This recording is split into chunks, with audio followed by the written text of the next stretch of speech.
এই জবান কারো বাপ দাদার সম্পত্তি নয়। কথা বলেন ঠিক কিনা? আল্লাহর নাম উচ্চারণ করতে, আল্লাহর নাম উচ্চারণ থেকে বন্ধ করতে কোন মানুষের স্পর্ধা পর্যন্ত হয় নাই গলার আওয়াজ বন্ধ করার জন্য। কথা বলেন ঠিক কিনা? কেউ পারেও নাই, কেউ পারবেও। এজন্য আসুন আল্লাহর দেওয়া জবান দিয়ে আল্লাহর নাম উচ্চারণ করব, কারণ আল্লাহ রাব্বুল আলামিন এই বান্দার জন্য অসংখ্য অগণিত নাজ নেয়ামত দান করেছেন। কথা বলেন ঠিক কিনা? আম গাছে আম গাছ দেয় কে? কাঁঠাল গাছে কাঁঠাল দেয় কে? নারিকেল গাছে নারিকেল দেয় কে? জাম গাছে জাম দেয় কে? খায় কে? আল্লাহ খায়। দেখেন অনেকে এবার তালে তাল মিলিয়ে বলে আল্লাহ খায়। খায় কে? দেয় কে? তাহলে যে আল্লাহ রাব্বুল আলামিন শুধু দেয় আর দেয়, খায়, সব আমরা ভোগ করি, সেই আল্লাহর দেওয়া একটা নেয়ামতের মধ্যে অন্যতম নেয়ামত হলো এই কণ্ঠের আওয়াজ। কথা বলেন ঠিক কিনা? এই আওয়াজটা এমন একটা জিনিস, এই আওয়াজ দিয়েই মানুষকে পাগল বানানো সম্ভব। কথা বলেন ঠিক কিনা? সেই আল্লাহ রাব্বুল আলামিন চাইলে এই গলার আওয়াজটাও বন্ধ করে দেওয়ার ক্ষমতা মনে হয় নাই? আছে? আছে? বিশ্বাস হয়? তাহলে আল্লাহ পাক যে বাক শক্তি দান করেছেন, সেই আল্লাহ আওয়াজকে কেড়েও নিতে পারেন। যারা কিপটামো করবে, যারা বখলামগিরি করবে, এই আল্লাহু আকবার আলহামদুলিল্লাহ বলতে তাদেরটা যেন ওই রকম হয়। এই জন্য কেউ কণ্ঠ বন্ধ রাখবো না, উচ্চ কণ্ঠে আল্লাহর দেওয়া জবান দিয়ে সামিয়ানার মধ্যে কম্পন সৃষ্টি হতে রাজি আছেন ইনশাআল্লাহ? লিল্লাহি তাকবীর, নারায়ে তাকবীর। মানুষ একটু দেখুক যে না, মানুষ সেখানে আছে, শুধু বক্তা একাই না। কথা বলেন ঠিক কিনা? হে জোরে বলেন ঠিক কিনা? রাস্তাঘাটে এখনো যারা এদিক সেদিক ঘোরাফেরা করছে, আমি তাদের দৃষ্টি আকর্ষণ করছি। আর এদিক সেদিক থাকার সময় নয়, এক্ষণে চলে আসেন। হয়তো এই মাহফিলটা আজকে নাজাতের জরিয়া হবে, মাহফিলটা আমার জীবনের শেষ মাহফিলও হতে পারে। কথা বলেন ঠিক কিনা? এই মাহফিল আর কালকে পাওয়া যাবে? সম্মানিত শুধু এই জন্য মাইকের আওয়াজ যত দূর পর্যন্ত যায়, আমি তাদের অনুরোধ করে বলছি, আপনারা এদিক সেদিক দাঁড়িয়ে না থেকে আপনারা সকলে প্যান্ডেলের ভিতরে এসে বসে যান। হয়তো এই মাহফিলটাই আজকে নাজাতের জরিয়া হয়ে যাবে ইনশাআল্লাহ। এই কথা শোনার পরেও যারা বাহিরে থাকবে, বুঝতে হবে নিঃসন্দেহে এরা কপাল পড়া। নাকি বলেন? জি জি জি, এই মাহফিলটা আমাদের জীবনের শেষ মাহফিল হতে পারে। আর আমরা আগামীতে পারবো কি না, উপস্থিত থাকবো কি থাকবো না, হুজুরও আছে, হুজুর থাকবে কি না, এটার কোনো গ্যারান্টি আছে বাজান? এই জন্য জীবনের শেষ মাহফিল মনে করে আমরা সকলে এসে বসে যাই। এখানে যত কথা হবে সব কোরআন আর হাদিস থেকে। কথা বলেন ঠিক কিনা? এখানে কোনো মানুষের কথা হবে? এই জন্য আমি অনুরোধ করে বলবো, সকলে আমরা এখানে এসে বসে যাই। এটা হলো জান্নাতের বাগান। এটা হলো কি? এই জায়গার নাম হলো জান্নাতের বাগান। যারা বসবে তারা হলো জান্নাতের মেহমান। আল্লাহু আকবার। জান্নাতের মেহমান যারা হতে চান তারা সকলে এসে বসে যান। কারণ ডিম যদি মুরগির ভিতরে থাকে তবে সেই ডিমের বাচ্চা ফোটে। কথা কোন ঠিক কিনা? আর যেই ডিমটা মুরগির থেকে বাহিরে থাকে এটা ঘোলঘোলা হয়। এটা কি হয়? কথা বলেন কি হয়? এই ডিম থেকে বাচ্চা বাহির হয়। হ্যাঁ, সব বাচ্চা 10টা ডিম দিয়ে ভাষা দিছে, কিছুদিন পরে দেখা যায় মাত্র 8টা 7টা বাচ্চা ফুটেছে, বাকিগুলো ওই রকমই আছে। তখন যে ভাষা দেয় সে ডিমটা নিয়ে কানের কাছে এরকম ঝোঁকায়, ঠিক কিনা? দেখে কি করে, নড়ে, ঘলট ঘলট করে একটা আওয়াজ হয়। তখন বুঝতে পারে মহিলা মা বোনেরা যে এটা কি হয়ে গেছে। হ্যাঁ, কেন হয়েছে এটা? এটা মুরগি যেখানে তা দিয়েছিল মুরগির থেকে বাহিরে ছিল, ঠিক না?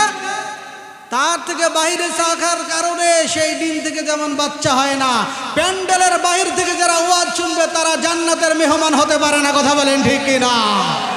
এই জন্য জান্নাতের মেহমান হতে হলে প্যান্ডেলের ভিতরে আসতে হবে, এর বিকল্প কোনো রাস্তা।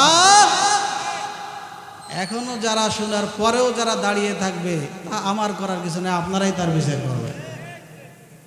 সম্মানিত সুধী, আসেন এখন আমি আমার মূল আলোচনার দিকে আসতেছি। আপনারা শুনতে রাজি আছেন? শুনতে রাজি আছেন? একজন সাহসী বান্দা দাঁড়িয়ে একটা তাকবীর দিবেন, একদম যত শক্তি আছে সব শক্তি দিয়ে, তারপরে আমি আমার আলোচনার দিকে আসতেছি। আয়াত শুরু হবে। কে আছে? একজন যুবক ভাই দাঁড়িয়ে যান।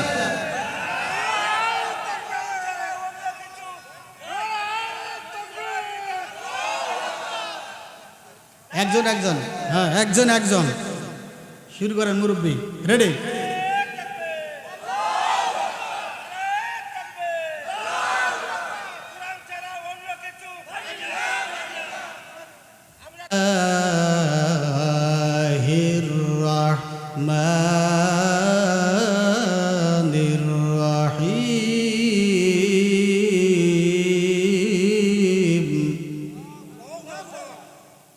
إن الذين آمنوا وعملوا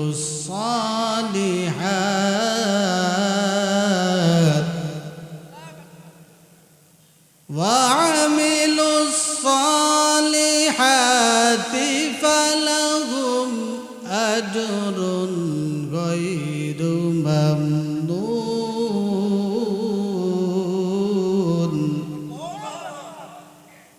إن الذين آمنوا وعملوا الصالحات كانت لهم جنات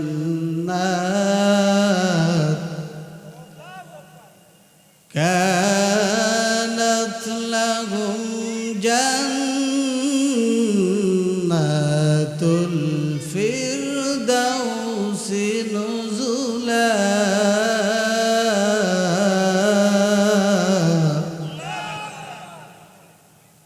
আল্লাহ রাব্বুল আলামিন বলেন, ইন্নাল্লাযীনা আমানু, নিশ্চয় যারা ঈমান আনয়ন করেছে, ওয়া আমিলুস সালিহাত, আর আমলে সালেহ করেছে, নেক আমল করেছে, কানাত লাহুম জান্নাত, জান্নাতুল ফিরদাউসে নুজুলা।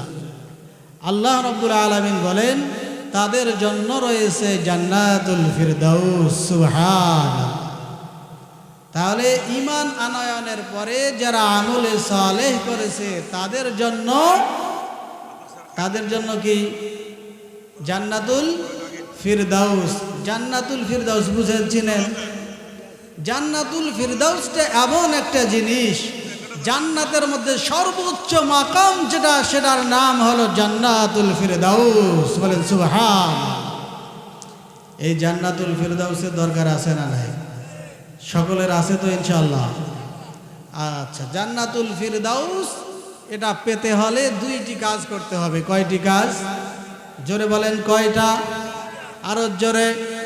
জোর হলো না, আরো জোরে। অভ্যাস করেন, সামনে আসতেছে তো, ঠিক না? সামনে আসতেছে, এখন থেকে একটু অভ্যাস করলে সহজ হবে। তাহলে জান্নাতুল ফিরদাউস পেতে হলে কাজ করতে হবে। এক নম্বরে হলো ঈমান আনতে হবে। এক নম্বরে কি? আমরা কি ঈমানদার? ঈমানদার আমরা? সকলে বলেন না, আমরা কি ঈমানদার? ঈমানদার। ঈমান এনেছি। কার কত পার্সেন্ট ঈমান আমরা আনতে পেরেছি বা ধরে রাখতে পেরেছি সেটা তার ব্যক্তিগত ব্যাপার। দ্বিতীয় নম্বরে হলো ঈমান আনার পরে নেক আমল করতে হবে, আমলে সালেহ করতে হবে। কি করতে হবে? নেক আমল করতে হবে। কেন করব? জান্নাতুল ফিরদাউস। কারণ আল্লাহর রাসূল সাল্লাল্লাহু আলাইহি সাল্লাম বলেছেন, ক্বালান নবিয়্যু সাল্লাল্লাহু আলাইহি ওয়াসাল্লাম, আল কবরু রাউদাতুম মির রিয়াদিল জান্নাহ আও হুফরাতুম মিন হুফারিন নার। কবরটা এমন এক জায়গা, এমন একটা স্থান, এই কবরটা কারোর জন্য হবে জান্নাতের বাগান, আবার এই কবরটা কারোর জন্য হবে জাহান্নামের আগুনের মধ্য থেকে একটা গর্ত হবে। অর্থাৎ এই কবরে যাওয়ার পর এই কবরটা কারো জন্য জান্নাত হবে আর কারো জন্য জাহান্নাম হবে। দুনিয়ার মধ্যে যেই সমস্ত মানুষগুলো ভালো আমল করবে, নেক আমল করবে, এ মুসলমান ইমানদার আল্লাহর গোলাম, নেক আমল নিয়ে যদি মাওলার কবরে যাওয়া যায় রে বাবা, তাহলে মরতে দেরি আছে, জান্নাত যাইতে দেরি নাই। আর যারা নেক আমল না নিয়ে কবরে যাবে, যারা বদ আমল নিয়ে যাবে, আল্লাহর ঘোষণা অনুযায়ী আল্লাহ রাব্বুল আলামিন ডাক দিয়া বলে, ওই সমস্ত বান্দা বান্দিরা আমি আল্লাহর জাহান্নামে যাবে। ফাআম্মা মান সাকুলাত মাওয়াজিনুহু ফাহুয়া ফি ঈশাতির রাদিয়া ওয়া আম্মা মান খাফফাত মাওয়াজিনুহু ফাউম্মুহু হাবিয়া। এ মুসলমান, যদি যারা পরিমাণ নেক আমল নিয়ে কবরে যাও, এরে বান্দা, যারা পরিমাণ ইমান নিয়ে কবরে চলে গেলেও সেই ইমানের বদৌলতে একদিন না একদিন আল্লাহ পাক জান্নাত দিবেন, ঠিক কিনা কন? আর যদি যারা পরিমাণ গুনাহ নিয়ে কবরে যাও, আল্লাহ রাব্বুল আলামিনের ঘোষণা অনুযায়ী এই ব্যক্তির জায়গাটা হবে জাহান্নামে। জাহান্নামের শাস্তি উপভোগ তাকে করাই লাগবে, জাহান্নামের শাস্তি ভোগ করাই লাগবে। যদি যারা পরিমাণ গুনাহ নিয়ে কবরে যাও, এ বান্দা, কবরে তোমাকে জাহান্নামের শাস্তি ভোগ করাই লাগবে। এখানে একজন মানুষ দাঁড়ান তো দেখি, হুজুর আমি জাহান্নামে যেতে চাই। আছে নাকি কেউ? আছে নাকি কেউ কোনোদিন আশা করবে? কারণ জাহান্নামের শাস্তি কত ভয়ঙ্কর, জাহান্নামের আযাব কত খারাপ। দুনিয়ার মধ্যে বাজান, এই দুনিয়ার মধ্যে, দুনিয়ার আগুনের মধ্যে 2 মিনিট 1 মিনিট আঙ্গুলটা দিয়ে রাখতে পারি না। ওই কবরে এত আযাব, এত বড় আগুনের তাপ হবে, এত বড় আগুনের তাপ হবে। ওই আগুনের মধ্যে আমরা কেমনে ঘন্টার পর ঘন্টা, মাসের পর মাস, বছরের পর বছর সেখানে কেমনে থাকবো? এরে মুসলমান ইমানদার আল্লাহর গোলাম, এজন্য আর দেরি নয়, জাহান্নামের আযাব সহ্য করার মতো ধারণ ক্ষমতা আমার নাই।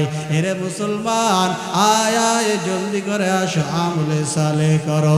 ইমানদার যারা হয়েছো, নিজেকে যারা ইমানদার দাবি করো রে মানুষ, নিজেকে যারা পরহেজগার বানাইতে যাও, নিজেকে যারা আল্লাহর প্রিয় বান্দা বান্দি বানাইতে চাও, নিজেকে যারা মুসলমান ভাবে পরিচয় দিতে চাও, আল্লাহ রাব্বুল আলামিন বলে, তাহলে তোমার জন্য এই আয়াতটা, ইন্নাল্লাযীনা আমানু ওয়া আমিলুস সালিহাতি কানাত লাহুম জান্নাতুল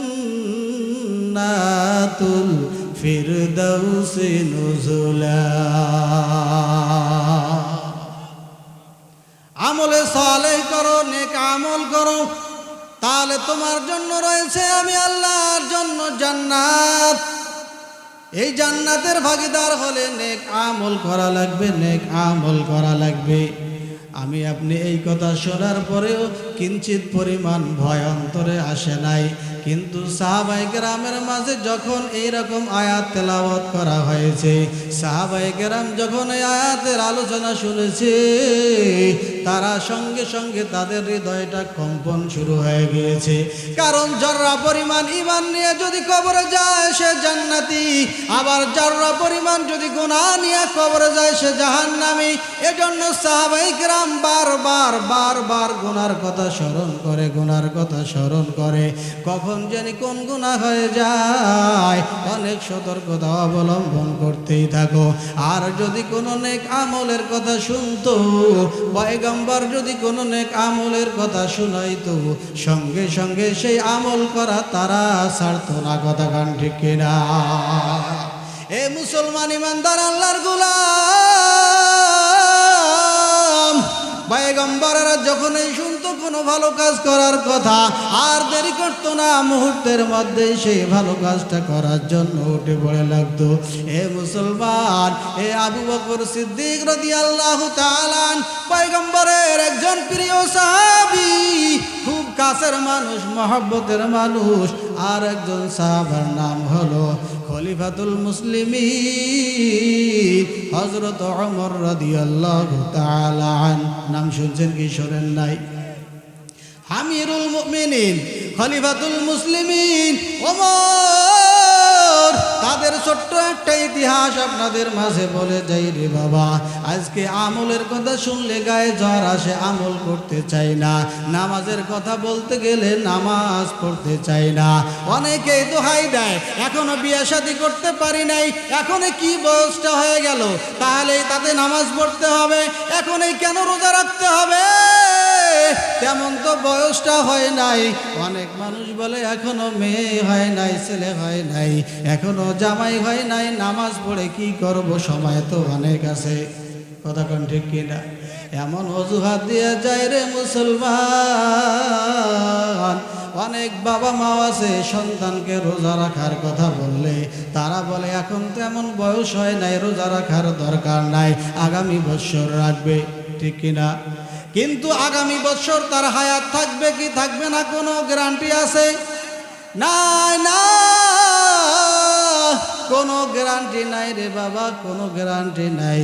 তুমি যে আগামী বছর রোজা রাখার জন্য আজকে কথা দিলা, ওয়াদা দিলা, ওই আগামী রমজান তোমার কপালে নাও থাকতে পারে, নাও থাকতে পারে। এই জন্য আল্লাহ রাব্বুল আলামিন বলেন, রে বান্দা, যখনই কোনো ভালো কথা তোমরা শুনবা নিজেও আমল করো, আর তোমার পাড়া প্রতিবেশী যারা আছে প্রতিবেশী তাদেরকেও আমলের দাওয়াত দাও। এ মুসলমান, খলিফাতুল মুসলিমিন হযরত ওমর ফারুক রাদিয়াল্লাহু তাআলা আনহু, যিনি কাফের থাকা অবস্থায়ও কঠিন কঠোর কাফের ছিল, ঠিক কিনা? আবার যখন ইসলাম গ্রহণ করেছে, ইমানদার যখন হয়েছে, তখন ইমানদারও কঠোর ইমানদার, পাক্কা ইমানদার ছিল। কথা কার ঠিক কিনা? এই খলিফাতুল মুসলিমিন ওমর, আপনারা ইতিহাস শুনেছেন, ওনার একটা অভ্যাস ছিল, প্রতিদিন রাতে রাতে আধারে রাতের আধারে মানুষের পাড়ায় পাড়ায় ঘুরে ঘুরে দেখতো কি কি করতেছে। কথা কান ঠিক কিনা?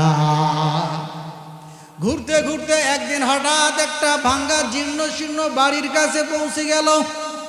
যাওয়ার পরে দেখে একজন বয়স্ক বৃদ্ধা মা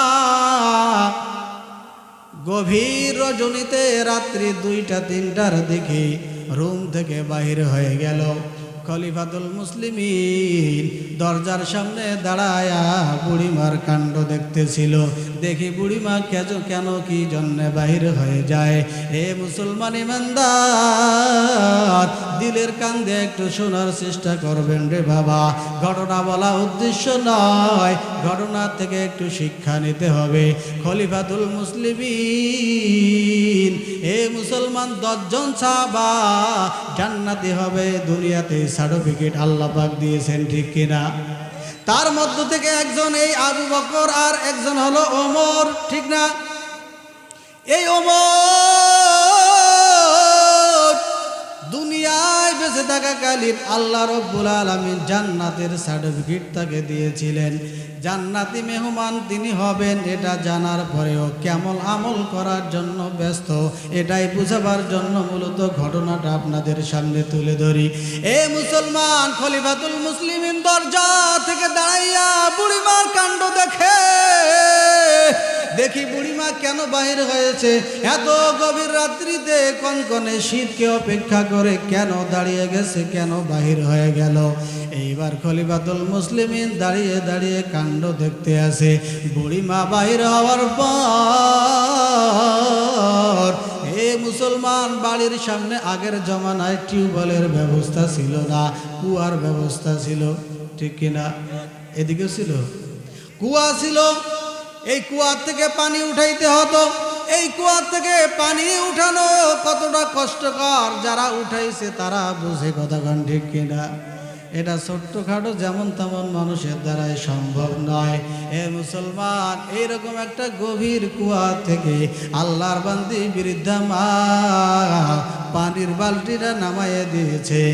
এক বালতি পানি ভর্তি করার পরে এই পানিটা উঠাইতে পারে না।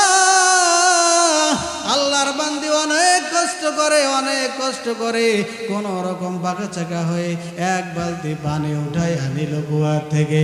খলিফাতুল মুসলিমিন দাঁড়ায়া দেখে, কি করবে সেই পানি দ্বারা আমি একটু দেখতে চাই।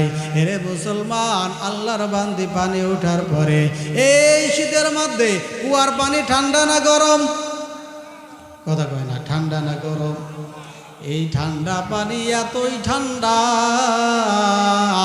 এই কনকনে শীতের মধ্যে আবার পানিও হলো ঠান্ডা। আল্লাহর বান্দি ঠান্ডা পানি নিয়ে ওযু বানায়,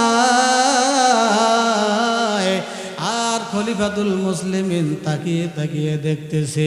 এই অবস্থা দেখার পরে বুঝতে আর বাকি নাই, খলিফাতুল মুসলিমিন মনে মনে টার্গেট করছে, আল্লাহর বান্দি কোনো না কোনো ইবাদত করবে। কথা ঠিক কিনা?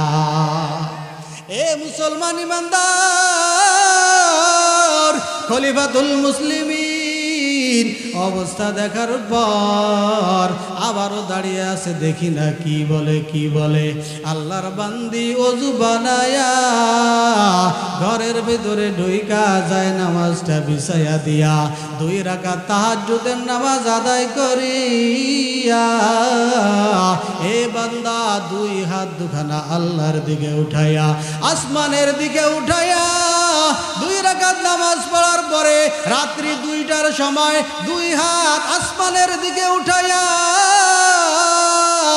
আল্লাহকে ডাক দিয়া বলে, মালিক তুমি বড় মেহেরবান, তুমি বড় দয়াবান, যে আল্লাহ আমাকে ঘুমানোর পরে, ঘুমটাও বলা হয় অর্ধেক মৃত্যু। কথা ঠিক কিনা? আল্লাহর বান্দি বলে, আল্লাহ এই মৃত্যু নামক ঘুম থেকে তুমি জাগায়া দিয়া আমাকে 2 রাকাত নামাজ পড়ার জন্য সুযোগ করে দিয়েছ, এজন্য তোমার শুকর আদায় করি। ও রব্বুল আলামিন, দয়া করে মেহেরবানি করে আমার হায়াতে তৈয়্যিবা দান করে দাও। আমি যেন এইভাবে আমার মৃত্যু পর্যন্ত একটা দিনও যেন আমার নামাজ মিস না হয়ে যায়। আমি যেন প্রতিদিন তোমাকে ডাকতে পারি, ডাকতে যেন আমার মরণ হয়ে যায়। আল্লাহু আকবার। এ মুসলমান ইমানদার, খলিফাতুল মুসলিমিন দাঁড়িয়ে দেখে আশ্চর্যান্বিত হয়ে গেছে।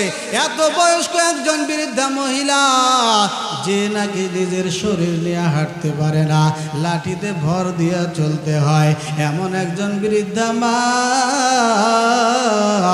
এই কনকনে শীতকে অপেক্ষা করে, এত কষ্ট করে কুয়ার থেকে পানি উঠায়া নামাজ পড়ে।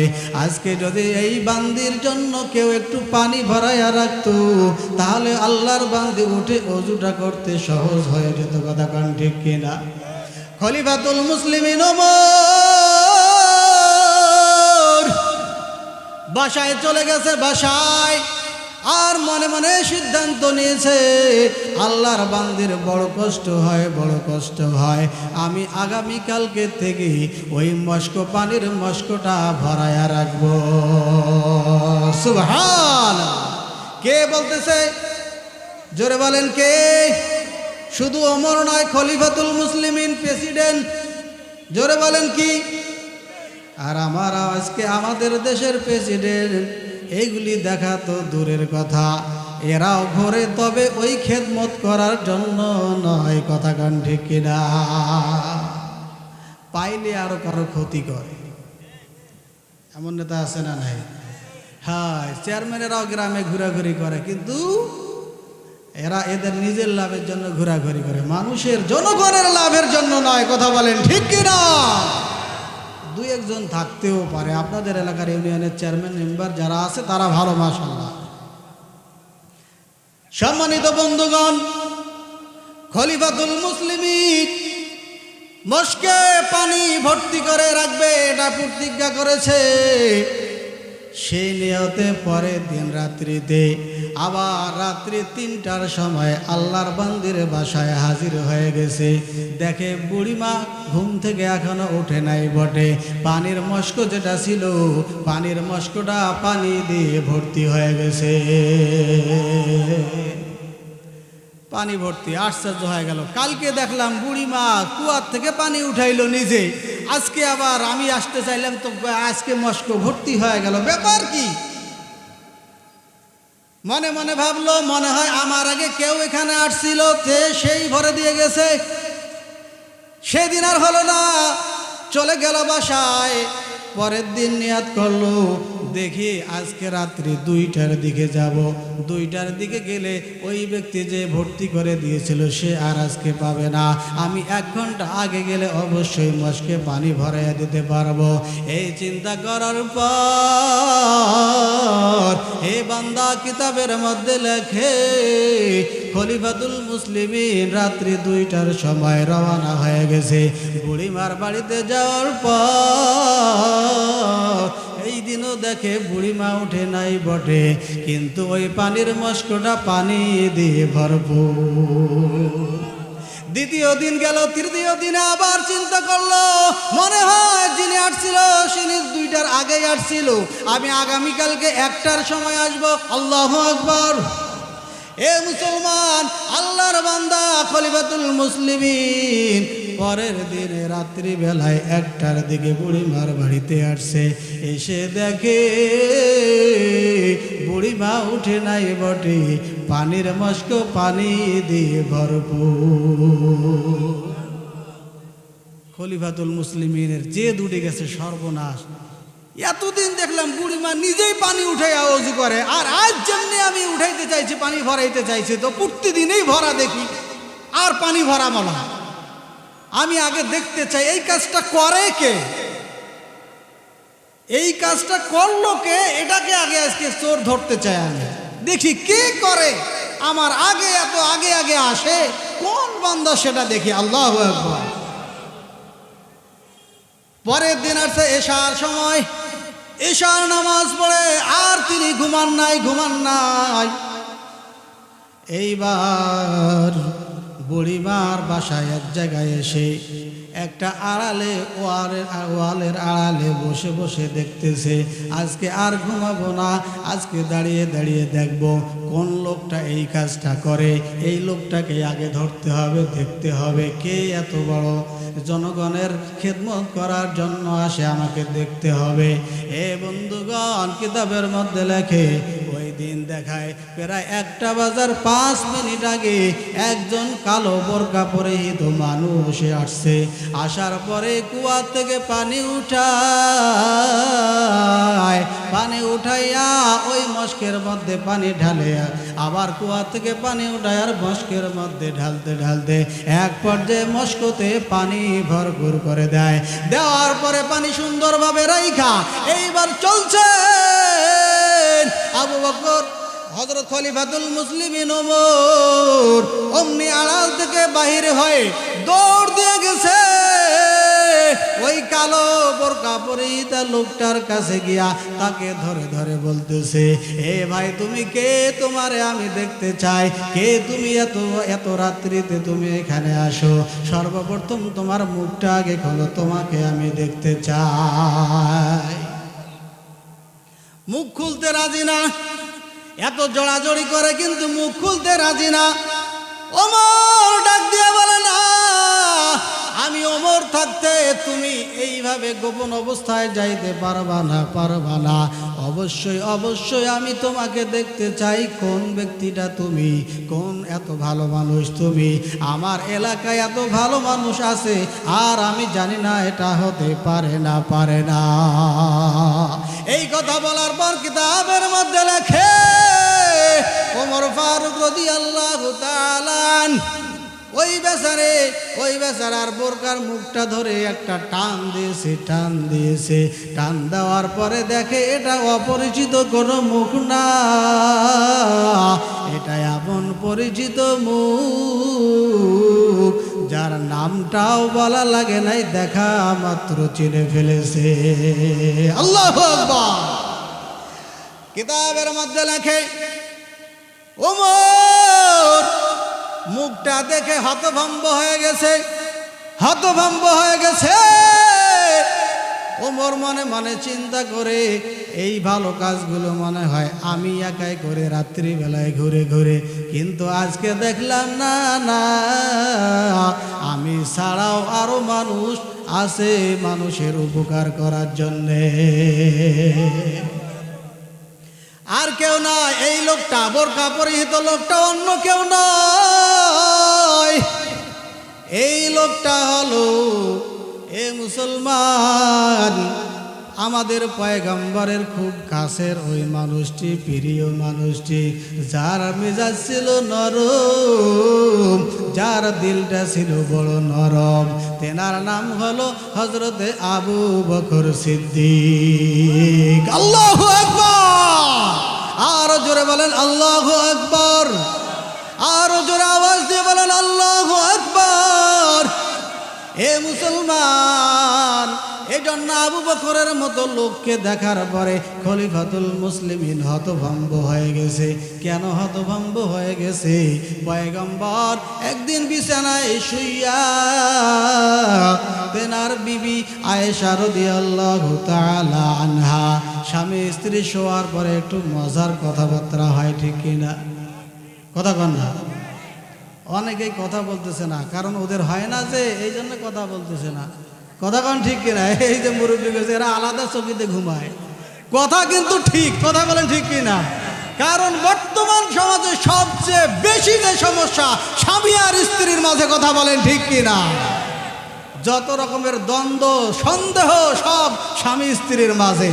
আরে বাবা, এমনি তো মোবাইল পাইছে, আর মোবাইলটা আসিয়া আরো স্বামী স্ত্রী আলাদা আলাদা এখন।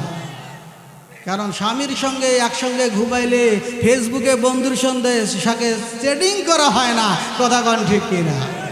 আর স্বামীটাও ওই স্ত্রীর সঙ্গে ঘুমাইতে চায় না, কারণ বন্ধু তো রাত 12টা বাজলে মিস কল দিবে, চ্যাটিং করবে। বউ সাথে থাকলে তো মোবাইল প্যাংপুং করবে, তখন তো স্ত্রীর ঘুম ভেঙে যাবে, কথা কন ঠিক কিনা?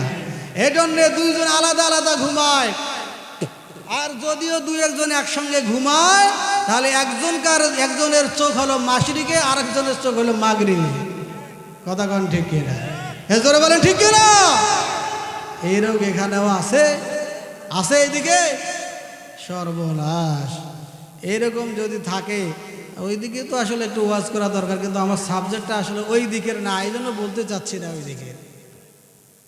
তো যাই হোক, একটু খালি একটু টাচ দেই। কিতাবের মধ্যে আসছে, যদি কোনো স্বামী আর স্ত্রী কথা বন্ধ করে, একজন একদিকে আর একজন আরেকদিকে মুখ করে ঘুমায়, ফেরেশতারা তাদের জন্য অনাবর্ত গুনাহ লিখতে থাকে, বলেন আউযু বিল্লাহ। তাহলে এখন এই গুনাহ লেখুক যদি আপনারা চান, তাহলে আপনারা ওইভাবেই ঘুমাবেন।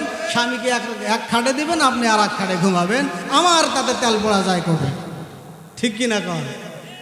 আর যারা চান না এই গুনাহ যেন ফেরেশতা না লেখে, যদি এটা চান আমার আমল লেখুক, তাহলে দুইজনের মুখ একদম বরাবর করে রাখবেন, কথা বলেন ঠিক কিনা? একটা বালিশ থাকবে, দুইটা বালিশ থাকবে না। হ্যাঁ, একটা বালিশ থাকে কেমন করে? আপনাদের মুখে যে দুর্গন্ধ, দাঁত ব্রাশ করেন, আর বউ কি আপনার সঙ্গে কি মুখ লাগাইয়া থাকবে? হ্যাঁ, বিড়ি হেই দেখছেন? কথা তো ঠিক রে ভাই, আপনার মুখ থেকে যে দুর্গন্ধ আসে, আপনার স্ত্রীকে ওইটা চাবে? এই জন্য পরিপাটি হতে হবে নিজেকেও, এটাও একটা কারণ, ঠিক কিনা বলেন? যদিও স্বামী স্ত্রী দুইজনে এগুলি বলা বলি করতে পারে না, কিন্তু দেখবেন অধিকাংশ স্ত্রীরা এই জন্যই স্বামীর সঙ্গে মুখ লাগায় না, কথা বলেন ঠিক কিনা? এগুলি তো আমল সুন্নাত, এগুলি নিজেকে পরিপাটি রাখতে হবে। আবার কিছু কিছু নারীরাও আছে, মা বোনেরাও আছে, দেখবেন স্বামীর টাকার সব কিছু, কথা বলেন ঠিক কিনা?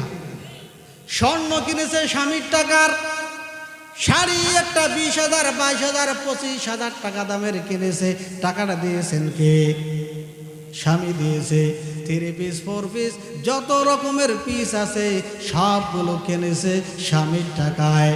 আইলানা, মাস্কারা, কত রকমের মেকআপ, রাস্তার ধুলা সহ সবগুলো কিনেছে স্বামীর টাকায়।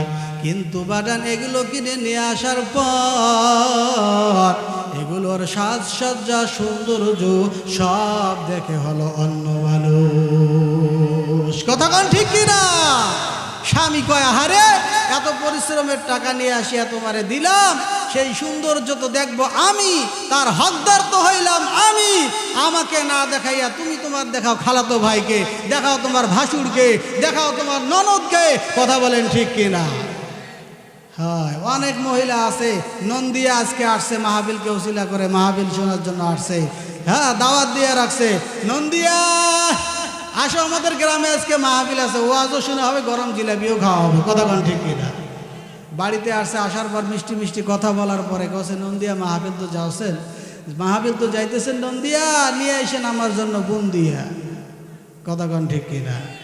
এইরকম করলে তো স্বামী স্ত্রীর মধ্যে মিল মহব্বত থাকার কথা। জোরে বলেন থাকার কথা? কখনোই থাকবে না। এই জন্য আমি অনুরোধ করে বলবো, এগুলি সব বাদ দিয়ে স্বামী আর স্ত্রী মানুষ আছে, এই মানুষগুলির মধ্য থেকে সবচেয়ে বেশি আমল শুনে না, পৃথিবীর মধ্যে যত মানুষ রয়েছে এই মানুষগুলোর মধ্যে থেকে সবচেয়ে বেশি আমল হলো আমার ওই সাহাবা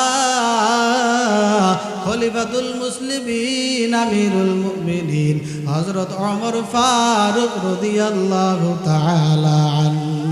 আল্লাহু আকবার।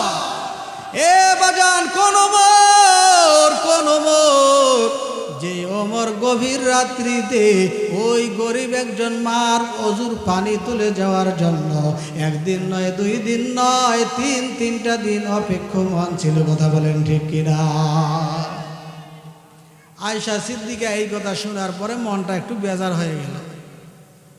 পয়গম্বর বুঝতে পারছে কেন মন বেজার। পয়গম্বর ডাক দিয়া বলে, আয়েশা বুঝেছি তোমার মন খারাপ, আর মন খারাপ করার কারণটা কি আমি বুঝতে পেরেছি। আয়েশা ডাক দিয়া বলে, ও প্রাণের স্বামী আমার, কি বুঝেছেন আপনি বলেন তো দেখি। বলে, তুমি জানতে চেয়েছিলা, তোমার মনে মনে একটা ভাব ছিল যে সবচেয়ে বেশি আমলওয়ালা তোমার পিতা আবু বকর হবে। আয়েশা কিন্তু তাই মনে মনে ভাবছিল যে আমি একটু শুনবো, আমি তো জানি যে সবচেয়ে বেশি আমল হলো আমার বাবা, কিন্তু দেখি পয়গম্বরের মুখে একটু শুনে এটাকে সত্যায়িত করে দেয়।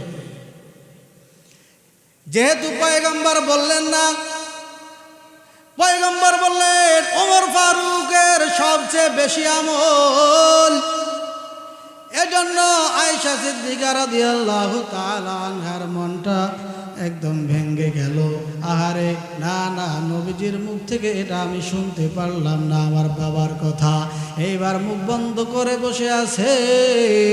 পয়গম্বর ডাক দিয়া বলে, ও আমার বিবি রে, ও আয়েশা,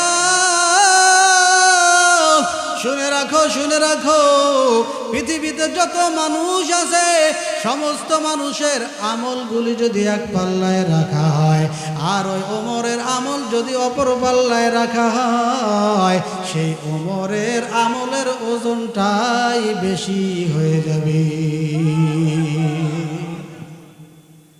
আয়েশার আরো মন খারাপ, আবার ওই কথা বলতেছে, ওইটা তো শুনতেই চাচ্ছি না, আরো মন খারাপ করে বসে আছে। এইবার আল্লাহর পয়গম্বর ডাক দিয়ে বলে, আয়েশা, এইবার সমস্ত মানুষের আমলগুলি এবং হযরত ওমরের আমলগুলি যদি এক পাল্লায় রাখা হয়, আর তোমার বাবা আবু বকরের শুধু এক রাত্রের আমল যদি আর এক পাল্লায় রাখা হয়, তাহলে সমস্ত আমলের চাইতে তোমার বাবা আবু বকরের আমলের পাল্লাই ভারী হবে। আল্লাহু আকবার। সমস্ত মানুষের আমল যদি এক পাল্লায় রাখা হয়, আর আবু বকরের মতো মানুষের এক রাত্রের আমল যদি এক পাল্লায় রাখা হয়, তাহলে কিতাবের মধ্যে লেখে ওই আবু বকরের আমলের পাল্লাই বেশি ভারী হয়ে যাবে।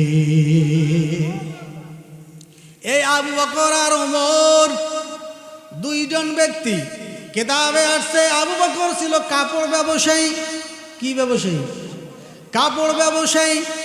আপনারা যারা জানেন এই পায়রাবান্ধ এলাকায় যে দোকানগুলি আছে, বিভিন্ন মার্কেটগুলি আছে, কাপড়ের দোকান আছে, আছে না নাই? বা রংপুরে মডার্নের মোড়ে ওখানে অনেক কাপড়ের দোকান আছে। এই কাপড়ের দোকানে গেলে দেখা যায় বাজান, একটা কাপড় নিলে 10টা কাপড় খুলে খুলে দেখতে হয়। কথা কোন ঠিক কিনা? কিতাবের মধ্যে রাখে এই আবু বকর কাপড়ের ব্যবসা করতেন, কাপড়ের দোকান দিয়েছেন। হঠাৎ একজন মহিলা কাস্টমার এসে হাজির। আসার পরে বলে, ভাই একটা আমি শাড়ি নিতে চাই, শাড়ি কিনবো। শাড়ি বাহির করে দিল, একটা দুইটা তিনটা এভাবে 8-10টা শাড়ি বাহির করে দিল। কিতাবে লেখে আল্লাহর বান্দি এই শাড়িগুলো দেখার পরে নাড়াচাড়া করার পরে এই শাড়িগুলো রাখিয়া ডাক দিয়া বলে, ও ভাই আপনার যে শাড়িগুলো আমি দেখলাম একটা শাড়িও আমার পছন্দ হয় নাই, আমি চললাম, আমি উঠলাম, বাই বাই বাই। এরকম হয় কি হয় না? অনেক মানুষ আসে, দেখে দেখে দেখে চলে যায়। কিছু মানুষ আসে আবার দুই একটা জিনিসও নেয়, ঠিক কিনা? এ মুসলমান বন্ধুগণ, কিতাবের মধ্যে লেখে ওমর আবু বকর সিদ্দিক রাদিয়াল্লাহু তাআলা মহিলার এই কাণ্ড দেখা বসে বসে বসে বসে দু চোখ ঝরে এমন ভাবে পানি বাহির করা শুরু করছে। পানি বাহির করতে করতে আর নিজেকে সামলাতে না পেরে ডুগরে ডুগরে কান্না শুরু করে দিয়েছে। ডানে বামে আরো যত দোকানদার আছে, ব্যবসায়ী ভাই আছে, এরা সবাই মিলে দেখে কি ব্যাপার, আবু বকরের কি হলো। সবাই এসে বলে, আবু বকর আপনি কেন কাঁদতেছেন? এতদিন তো আপনার কান্নার আওয়াজ আমরা শুনি নাই। কাঁদছো কাঁদছো, তবে এগুলো ভিতরে ভিতরে গোপনে কান্নাকাটি করেছেন, কিন্তু আজকে এত ওপেনলি এত জোরে জোরে কেন কান্দো? কি হয়েছে? মাথা ব্যথা নাকি পেটে ব্যথা? না কোনো রোগ হয়েছে, না বাড়ির কোনো চিন্তা আপনার মাথায় এসেছে? আবু বকর ডাক দিয়া বলে, রে ভাই আমার কোনো রোগ হয় নাই, পেটেও ব্যথা নাই, আমার কোনো কষ্ট নাই, আমার পরিবারের কোনো চিন্তাও আমার নাই, তাহলে কেন কাঁদে? বলে কান্নার কারণটা হলো কিছুক্ষণ আগে আমার দোকানের মধ্যে একজন আল্লাহর বান্দি চলে আসছে। আসার পরে শাড়ি নেওয়ার কথা বলে, আমি শাড়ি বাহির করে দিলাম, একটা দুইটা পাঁচটা আটটা 10টা বাহির করে দিলাম। সেই মহিলা সবগুলো দেখলো, সবগুলো নড়াচড়া করলো, একদম উলট পালট করাইয়া দেখলো। দেখার পরে শেষ মুহূর্তে আমাকে বলে, ভাইজান কাপড় আমার একটা পছন্দ নয়, এগুলো আমার চলবে না চলবে না। সে চলে গেল। লোকজন সকলেই বুঝলো কাপড় নেয় নাই, এজন্য কান্নাকাটি করতেছেন। না না, আবু বকর বলে, রে ভাই মূলত ওই কারণে আমার কান্না নয়। তাহলে কেন কাঁদেন? বলে কান্নার কারণ হলো আমার স্মরণ হয়ে গেছে কিয়ামতের ময়দানের কথা। কিসের কথা? ওই কিয়ামতের ময়দানের কথা মনে হয়েছে। আল্লাহ রাব্বুল আলামিন আমাদেরকে একদিন এই হায়াতে জিন্দেগিটা শেষ করে দিবেন, একদিন হায়াতটা আমার শেষ হবে। মরণ নামের এই মৃত্যুর স্বাদ আমাকে গ্রহণ করা লাগবে। কথা কান ঠিক কিনা? কবরে যাওয়া লাগবে। কবরে যাওয়ার পরে আল্লাহ রাব্বুল আলামিন আমার মতো আবু বকরকে যদি জিজ্ঞাসা করে, আবু বকর তুমি কবরে আসছো, আমি আল্লাহর জন্য কি নিয়ে আসছো? আমি আবু বকর তখন বললাম, আল্লাহ আমি তোমার জন্য নামাজ নিয়ে এসেছি, আমি তোমার জন্য রোজা নিয়ে এসেছি, আমি তোমার জন্য রাসূলের সুন্নত নিয়ে এসেছি, আমি তোমার জন্য যত দান সদকা করেছিলাম সব নিয়ে এসেছি। আল্লাহ নাও, আল্লাহ নাও, এই যে এগুলাই তোমার জন্য আমি নিয়ে আসছি। এইবার আবু বকর ডাক দেয়া বলে, দোকানদার ভাই আমি যখন আমার জীবনের সমস্ত আমল আল্লাহর কাছে আমি জমা দিব, আল্লাহ রাব্বুল আলামিন দেখবে আবু বকরের আমল এটা হলো নামাজ, আল্লাহ যখন দেখবে আবু বকরের আমল হলো এটা রোজা, আবু বকরের এটা হলো যাকাত, আবু বকরের এটা হলো মানুষের প্রতি উপকার করেছেন, এগুলো দেখতে দেখতে আল্লাহ রব্বুল আলামিন যখন আবু বকরকে বলবে, আবু বকর তুমি যে নামাজ নিয়ে এসেছো, তুমি যে রোজা নিয়ে এসেছো, তুমি যে যাকাত নিয়ে এসেছো, তুমি যে দান সদকা নিয়ে এসেছো, তুমি যে জনগণের দরদি হইয়া ভালো কাজগুলি করেছো, সেগুলি যে নিয়ে আসছো, ও শোনো আবু বকর, আমি আল্লাহর কাছে তোমার ওই আমলগুলো একটাও পছন্দ হয় না। আল্লাহু আকবার। আবু বকর ডাক দিয়া বলে, দোকানদার ভাই, কিয়ামতের ময়দানে ওই মহিলার মতো আল্লাহ রাব্বুল আলামিন যদি সমস্ত আমলগুলো হাত দিয়ে নাড়ি নাড়ি দেখে, হাত দিয়ে সবগুলো একটু নড়াচড়া করে দেখে, দেখার পরে বলে, আবু বকর তোমার একটা আমলও আমি আল্লাহর দরবারে গ্রহণযোগ্য হয় নাই, আমি আল্লাহ রাব্বুল আলামিন তোমার একটা ইবাদত কবুল করি নাই, এই কথা যদি কিয়ামতের ময়দানে আল্লাহ পাক আমি আবু বকরকে বলে, ও ভাই বলো তো দেখি ওই কিয়ামতের ময়দানে বাঁচার কি কোনো উপায় আছে? আবু বকর ডাক দিয়া বলে, এই চিন্তা করতেছি, এই চিন্তা করি, কিয়ামতের ময়দানে আমার সমস্ত আমল যদি আল্লাহ পাক বাতিল করে দেয়, আল্লাহর কাছে যদি গ্রহণযোগ্য না হয়, তাহলে আমি আবু বকরের কি দশা হবে? জাহান্নামের আগুনে আমাকে জ্বলতে হবে, কিন্তু এই জাহান্নামে জ্বলার মতো সাধ্য আমার নাই। এই চিন্তাগুলো করে করে, কবরের কথা স্মরণ করে করে আমি আবু বকরের চোখ দিয়ে পানি বাইর হয়ে যায়। আল্লাহু আকবার। এ মুসলমান, চিন্তা করে দেখেন, আবু বকর যার জান্নাতের সার্টিফিকেট যিনি পেয়েছেন, যার এত আমল, পয়গম্বর নিজেও বলে দিয়েছেন, এত আমল হওয়ার পরেও তার এত কান্না আর কান্না, তার এত কান্না আর কান্না। আজকে আমরা তার, এ মুসলমান, তিনিও একজন মানুষ, তিনিও একজন মানুষ, আমরাও তেমন মানুষ। আজকে তার এত আমল থাকার পরেও কান্না বন্ধ হয় না। আর আমার আপনার মতো টান্ডু ফাল্টু কিছু মুসলমান হয়েছে, 5 ওয়াক্ত নামাজের 2 ওয়াক্ত পড়ি, 3 ওয়াক্ত নাই।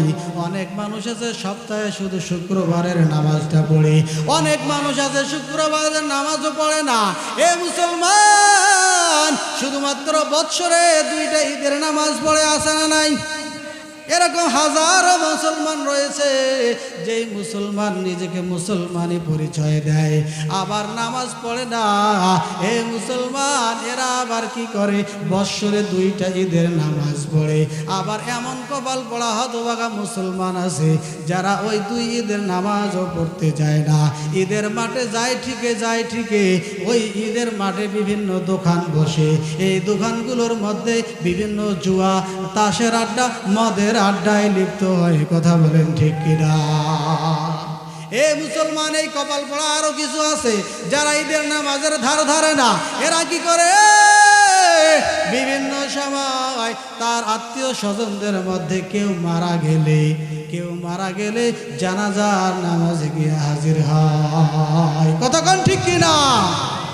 এ মুসলমান বন্ধুগণ, যে কথা বলতেছিলাম, এই এত বেশি আমল না করেও মাত্র জানাজা নামাজে অংশগ্রহণকারী এই ব্যক্তিকে যদি কোনো কিছু বলা হয়, তখন আবার তিনি বলে, ধর, নামাজ না পড়ি তো কি হয়েছে, তোর চাই ইমান আমার মজবুত আছে। কথা কোন ঠিক কিনা? তুই কি করিস রে? তোর চা ভালো আমল করে আমি যা এত বোঝা লাগবে না, তুই নিজেই ভালো করে পড়। কথা কোন আছে না নাই? এ মুসলমান, আবার যারা 5 ওয়াক্ত নামাজ পড়ে কোনো রকম, এই নামাজের রুকু নাই, রুকু হইলে সেজদাটা ঠিক হয় না, সেজদা ঠিক হইলে রুকুটাও ঠিক হয় না। এই বেচারার তাবালিঙ্গিরি দেখলে মাথাই নষ্ট হয়ে যায়। কথা কোন ঠিক কিনা? কথা কয় না? এ মুসলমান, জীবনে কোনো রোজাই রাখে না, এইবার প্রথম রোজা রাখবে। এই লোকটা একটা রোজা রাখিয়া বিকেলবেলা একজন ব্যক্তির সঙ্গে দেখা, এই রোজা আছিস? না রোজা নাই। এই তুই মানুষ রে, এই একটা ফরজ রোজা তুই তারপরে রোজা থাকিস না, কতক্ষণ ঠিক কিনা? এ মুসলমান বন্ধুগণ, এই যে যত ইবাদত আছে, আবু বকর, ওমর, তাদের জীবনে এত আমল থাকতেও দেখেন তারা কখনো বুঝতে দেয় না যে তাদের এত আমল, কথা বলেন ঠিক কিনা? আর আমরা সামান্য এই দুই একতেও নামাজ পড়ি, তাতেই আমাদের যে অহংকার, আমাদের যে চাল চলন দেখলে মনে হয় যে আমি একজন দুনিয়াতে, কথা বলেন ঠিক কিনা? এ মুসলমান বন্ধুগণ, এজন্য আসুন এই অহংকার বাদ দিয়া, হিংসা বাদ দিয়া আমলের দিকে মনোনিবেশ করি। এজন্য আল্লাহ রাব্বুল আলামিন বলেছেন, ইন্নাল্লাযীনা আমানু ওয়া আমিলুস সালিহাতি কানাত লাহুম জান্নাতুল ফিরদাউসি নুজুলা। নেক আমল করতে হবে। নেক আমল অনেক রকমের আছে, এই নেক আমলগুলি বলার জন্য সময় নাই। এ মুসলমান, এই নেক আমল কি কি এগুলি জানার জন্য একটা কারখানার দরকার আছে, কথা কোন ঠিক কিনা? এই কারখানার নাম অন্য কোনো কারখানা নয়, এই কারখানার নাম হলো মাদ্রাসা, শিক্ষা, কথা বলেন ঠিক কিনা? নেক আমল কি কি, কোন সিস্টেমে কোন আমল করতে হবে, কোন সিস্টেমে কোন আমল করলে কোন জান্নাত পাওয়া যাবে, এ মুসলমান এগুলি জানার জন্য শিক্ষার দরকার আছে। আর এগুলো শিক্ষা পাওয়ার জন্য সর্বপ্রথম একটা জায়গা, যার নাম হলো এই যে আল জামিয়াতুল আরাবিয়া দারুস সুন্নাহ মাদ্রাসা, কথা কোন ঠিক কিনা? এই যে মাদ্রাসা একটা হয়েছে, মুহতামিম সাহেব হলো মাওলানা আরমান আলী ভাই, উনি হলো মুহতামিম। এবং এই যে আপনারা যে প্রধান পৃষ্ঠপোষকতায় আছেন, কমিটি বৃন্দ যারা আছেন, এই যে একটা সেই মাদ্রাসা একটা চালু করেছেন, এই মাদ্রাসাটা হওয়ার দরকার আছে না নাই? জোরে বলেন, আছে না নাই? এই মাদ্রাসা শিক্ষার কোনো বিকল্প নাই। আজকে পৃথিবীর মধ্যে বেদাত মুক্ত যদি কেউ থেকে থাকে, তাহলে এই মাদ্রাসার শিক্ষার্থীরাই আছে, কথা বলেন ঠিক কিনা?